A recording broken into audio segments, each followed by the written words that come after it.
Kraljica romske muzike Esma Redžepova do kraja je ostala kraljica. Prekjuče je otvoren njen testament u kome je pisalo šta od svoje imovine kome ostavlja. Godinama je govorila da želi da svoj dom kulture i humanosti ostavi Makedoniji, a to obećanje je ispunila.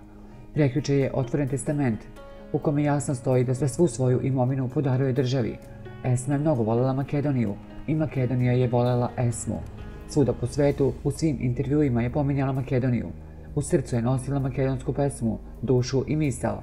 Zato je Esma svu svoju imovinu poklonila Makedoniji, rekla je za Radio Slobodnu Makedoniju Zorana Kostovska, njena najbliža saradnica.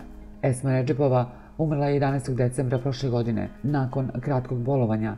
Legendarna pevačica je preminula u 73. godini. Ona je 2013. godine dobila prestižnu titulu Nacionalni umetnik Republike Makedonije. Održala je nebrojeno koncerata po celom svetu i humanitarnih akcija, a iza sebe je ostavila 47 dece koje je usvojila, odgajila i izvela na put.